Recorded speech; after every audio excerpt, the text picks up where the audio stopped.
Good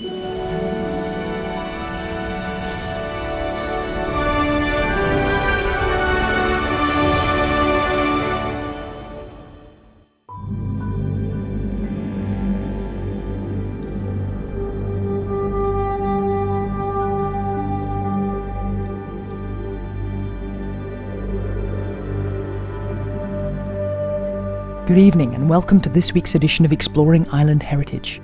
Tonight we're heading west to find out more about a site which has contrasting aspects to its story, Peel Castle.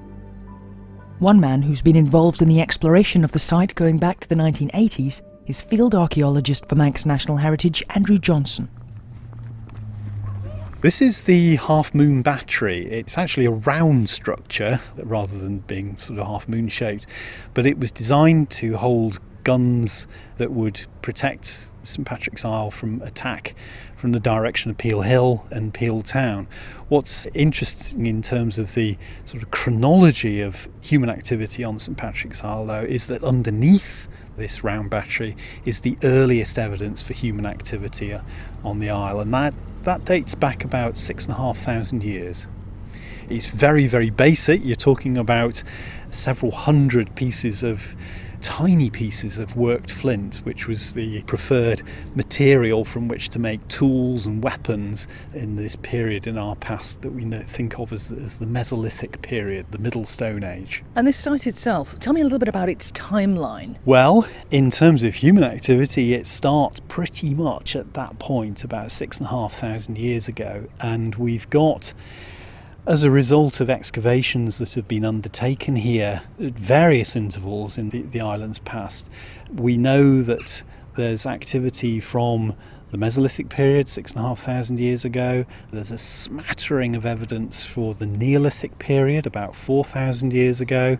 And then in the Iron Age, about 2,000 years ago, we've got rather more substantial remains. We've actually got evidence now for settlement, for permanent sort of occupation of the island in the form of buildings that were constructed from timber that leave these distinctive post holes in the sand, sort of probably about a metre or even 2 metres under our feet. And then everything else in between, which is the result of more and more sort of concentrated human activity, leaving more and more deposits. Everywhere you go on St Patrick's Isle, there's feet of evidence for human activity below the grass. Now, why was this a favourable site? It's a little cut off. Well, it is and it isn't. It's interesting you say that. I sort of look out at Peel Castle every day of my life because I live across in the town. And nowadays we think of crossing the causeway to get here. We have to go round the harbour. And what you have to remember is that before the harbour was here, before we built all these piers and groins and other stone structures to control the river and control the sea, what used to happen was that the tide would create a sandbank that stretched from Peel Beach pretty much to the bottom of the steps that you came through when you came in. And that was the way that you got onto the island. Obviously, it was isolated when the tide was right in, but the rest of the time people would have walked across. If we go up the hill a little bit, there are some buildings there that are fairly early on the site, are they? Yes, they are. One of the distinctive features of St Patrick's Isle is St Patrick's Church itself, and right next to that the Round Tower, which is one of only 3 medieval round towers that are to be found anywhere outside Ireland. They're a very distinctive feature of Irish monasteries, and the view is that here on St Patrick's Isle, from very early point in our Christian past, there was some kind of monastery which took advantage of this island situation, and in many ways was very reminiscent of the kind of site that you find in Ireland that was very, very popular, very, very frequently found during the early Christian period. Now, why would this be used as a religious site? What's the significance of this particular location? It comes down to this sense of isolation. If we look at perhaps some of the Irish examples. Skellig Michael, for instance, off the west coast of Ireland, which is such a big part of the recent Star Wars films. That really is the ultimate in isolation, if you like. But our sort of early Christian missionaries and the early Christian fathers who sort of spread the Christian religion into Britain, they sought out solitude and isolation. It was a way, if you like, of getting closer to God. And when I was talking about the sandbank that leads you to St Patrick's Isle, there was that sort of sense that as the tide came in twice a day, you were creating this sense of isolation. There's also a very significant aspect, I think, with these kinds of locations, which is to do with pilgrimage. We have modern sort of faith tourism. That's one of the new sort of buzzword phrases of our time now. But this idea of going to religious sites so that you could at least have a sense of what it was that their occupants were striving to achieve, that was a way for ordinary people to get closer to their faith. And I suspect when you look at the number of very coastal locations for religious sites on the island, the keel sites, places like Mackhold, which was another monastery, probably very, very similar to St Patrick's Isle, you get a sense that these coastal locations, they create a sense of isolation, but they are actually also, and this is, I think, really interesting, they're a kind of liminal space that where people come and go. You come and go from the coast, and we might sort of think of the sea as being a very intimidating environment in the far past, and I'm sure it was for many people, but it was also a way of linking us. You know, when you think of all those places on the island where you can see our neighbouring coasts and so on around about, you can see Ireland, you can see England, Scotland and Wales and so on, normal kind of human interest kind of attracts us to want to sort of go and visit these places and experience them, and the aspect of Christian pilgrimage and Christian faith was very much involved in that.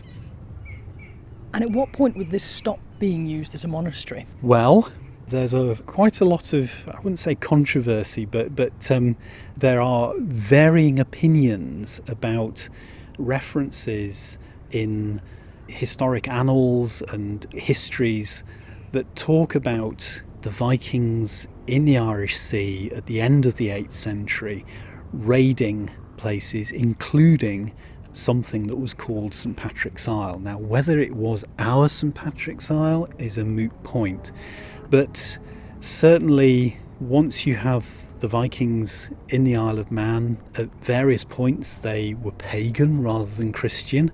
They became Christian remarkably quickly, and I think that's a measure of how many of them there were and how they probably integrated with the existing inhabitants rather than killing them all off and taking their place. You know, they became Christian and they adapted the ways and the cultures of what they saw around about them. So the monastery probably here will have sort of ceased to function around about that time, perhaps a few centuries later, and there would have continued to be a Christian presence here, but it was gradually altered by the creation of parishes, the establishment of parishes. In fact, St Patrick's Isle was divided between the parishes of Patrick, and the church that we're close to would have been the parish church of Patrick, and the cathedral, St German's, was in effect the parish church of the parish of German. The parishes come into being sometime in the 1100s, and so religious activity carries on this isle until the development of the fortifications and the sort of requirements for St Patrick's Isle to be a castle, if you like, comes into conflict with that religious use, and there's an increasing level of, well, difficulty between church and state over how this island would be used. The parishioners end up using St Peter's Church in Peel until eventually there's a new parish church established for the parish of Patrick, and then eventually in the 1880s you get the construction of the present cathedral within the town. We're standing inside the ruins of the old cathedral. What happened? It was built, it was opened, as you say, as a fairly grand building. What happened to it thereafter? I think, sadly, it's a story of gradual decline. What you find is that you have, unfortunately, competing interests developing between church and state. The state in particular, once the island comes under, first of all, Scottish rule and then English rule in the 13th and 14th centuries, they are conscious of the strategic significance of St Patrick's Isle, protecting one of the best harbours on the island in Peel, and also providing the starting point for trade, communication, and, where necessary, warfare that would have extended up and down the west coast of the island and across to Ireland and into southwest Scotland.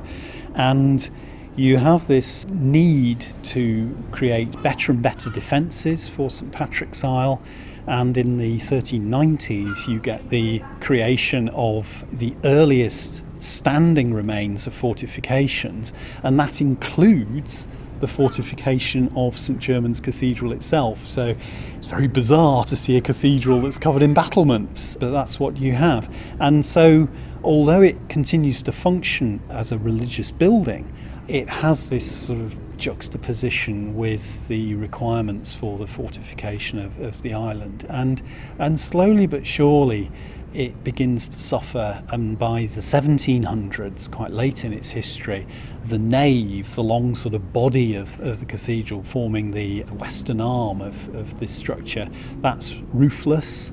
And then by the end of the 1700s, we actually have contemporary illustrations that show slates missing from the roof, protecting the chancel, the most hallowed part of the cathedral. And yes, after that it becomes the open ruin that you see today.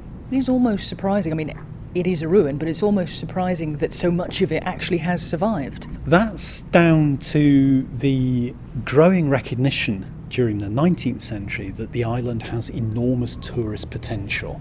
You already have almost a century of amazing travelogues and diaries and journals kept by visitors to the Isle of Man, in much the same way that you do for parts of Ireland and particularly the western and northern Isles of Scotland. And these journals highlight the island's amazing antiquities, and in some ways, we're still doing that today. And that gives rise to a concern in the middle of the 19th century that St German's Cathedral and quite a few of the other buildings on the island are starting to look really a little bit unhappy. A lot of the dressed stone has been pulled out and used to build fortifications in the late 1700s and the early 1800s, and if nature was left to take its course, then these ruins would very rapidly have just become piles of rubble. And there's a campaign, if you like, which begins and is then seized upon by Henry Locke, one of the island's governors in the 1870s, to repair and restore these buildings and other monuments around the island and make them attractive and accessible to the public. And so we can see a range of dressed stonework, particularly in the arches and the other important parts of the masonry where you need accurately positioned stonework. You can see a mixture of original stone and rather more recent stone that has been carved in exactly the same style. It just looks a bit fresher, and that's the sort of giveaway, if you like, to the work that was done over a course of nearly 10 years, I think. Very, very important work involving some really cutting-edge specialists who came to the island, who were recruited by the governor to undertake this work and ensure that we got the best quality possible. And the result is that, St German's Cathedral and many of the other remains around St Patrick's Isle are in very, very good condition. We have to keep an eye on it on a constant daily basis now, but that's all part of buildings maintenance. Field archaeologist for Manx National Heritage Andrew Johnson. You're listening to Exploring Island Heritage on Manx Radio. This week, we're exploring the history of Peel Castle. We've already heard about the earliest use of the site and its religious significance. But the site as you see it today tells a far less peaceful story.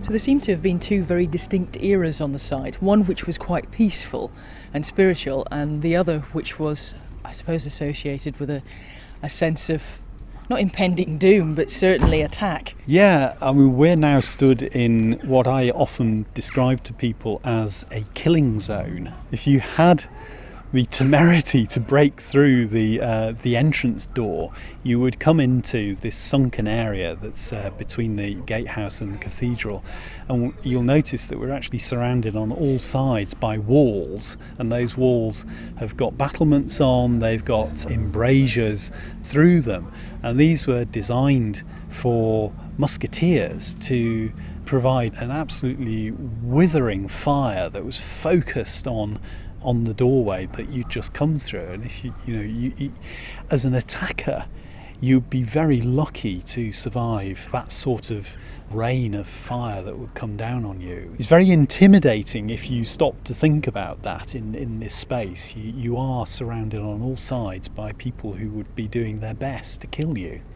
And how would the significance of this site change over the years? We know what it would have been thought of when it was, certainly when the monastery was first built, and then the cathedral.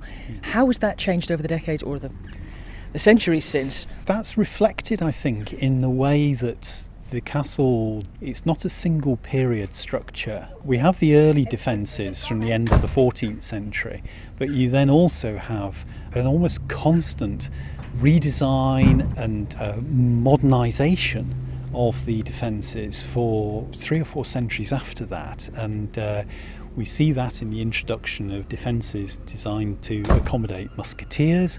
We see it also in the design of a whole range of gun batteries designed for cannon, which were designed initially to protect the island and protect the entrance to Peel Harbour, and then increasingly to defend the island from the sea. And we end up with the modernisation, repeated modernisation of a curtain wall which is half a mile long, and around that they create gun batteries for heavier and heavier artillery designed to keep at bay passing ships, be they the ships of some of Britain's traditional enemies like the French and the Spanish, but right the way down to some of the latest defences. It seems odd in this day and age because there are our allies now, but one of the most recent threats to Peel Castle were the Americans in the 1800s.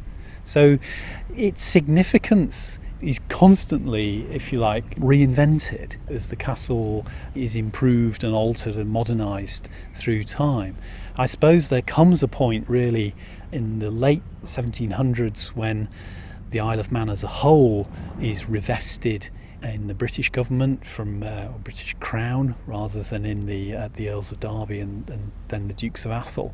But after that you see it gradually falling into decline until eventually it's almost completely abandoned in the early 1800s, perhaps the 1820s, 1830s, and then you have this, what in retrospect is actually quite a short period of abandonment until its tourist potential is seen, and then it's reinvented from the 1870s. A mere 30 or 40 years later it's reinvented as this attraction to visitors. We have some really quite early photographs showing people in quite inappropriate clothing trying to sort of clamber around this place and find out what its history was, and that includes of course royal visitors here in the turn of the 1900s.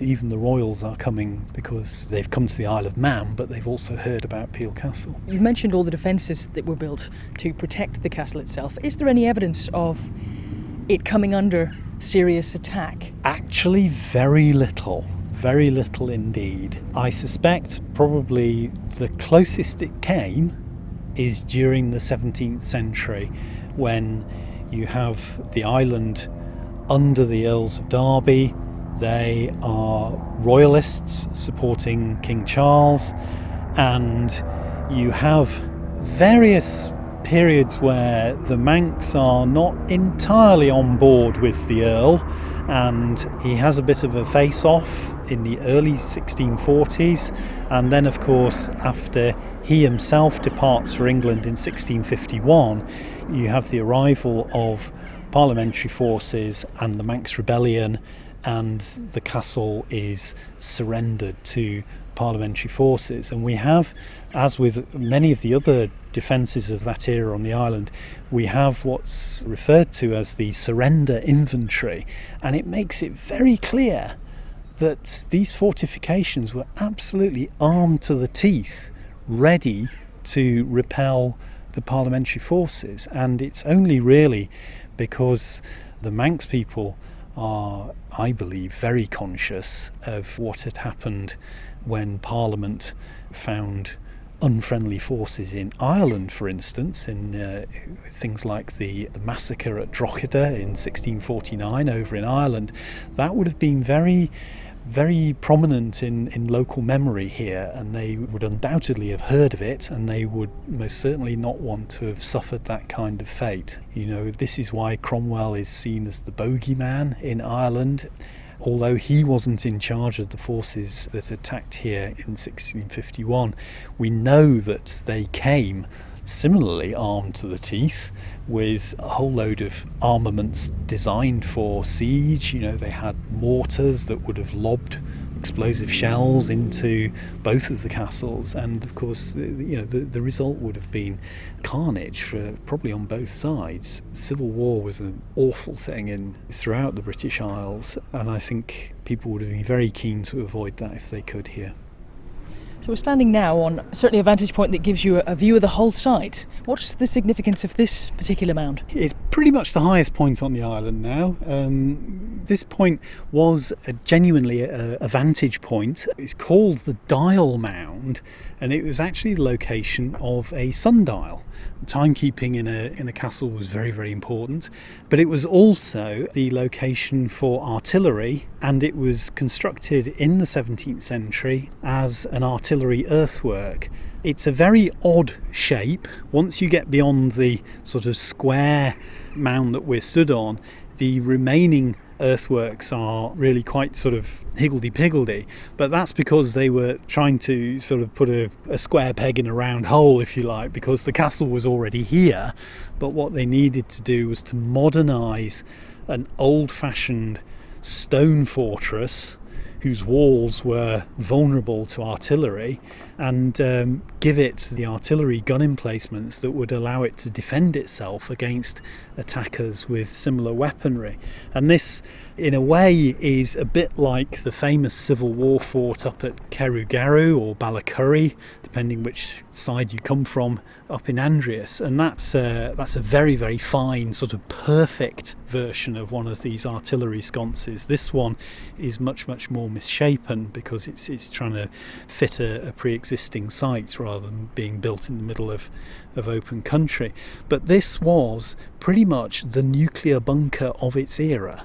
If I go back to this idea of the artillery, if you fire a cannonball at a stone wall, you eventually smash the stone wall down. If you fire a cannonball at an earthwork like this, it sort of swallows it, and it looks at you and says, "Is that the best you've got?"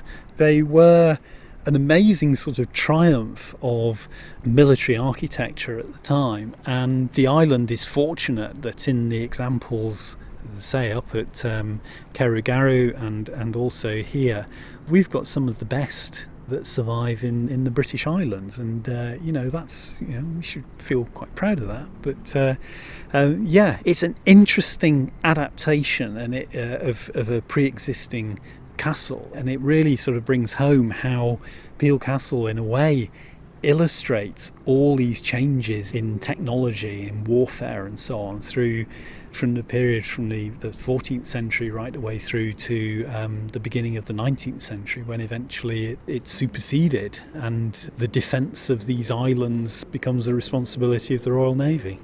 And looking around us, you can see partial ruins in various parts. But when it was fully constructed, how dominant would it have been on the skyline in Peel? It would have been pretty amazing. We do have a small number of 17th century views of the Isle of Man, and several of them are focused on St Patrick's Isle, and avoiding some of the exaggerations of the sort of style of art of the era, you can see that it would have been a very impressive site. You can imagine that obviously all of these buildings would have been roofed.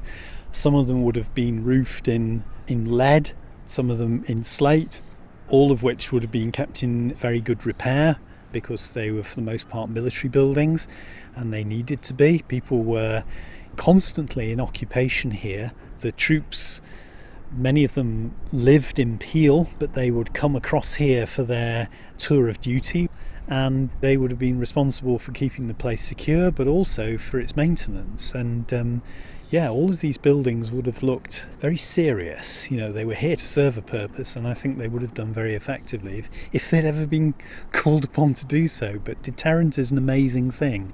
That sort of goes back to what we were contemplating earlier, which seems to be that by and large it served its job. It didn't need to defend itself. It scared people off.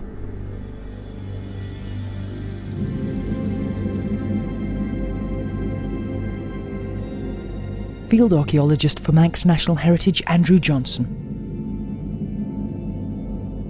And we'll be travelling back to Castletown on the next edition to find out more about the island's other castle.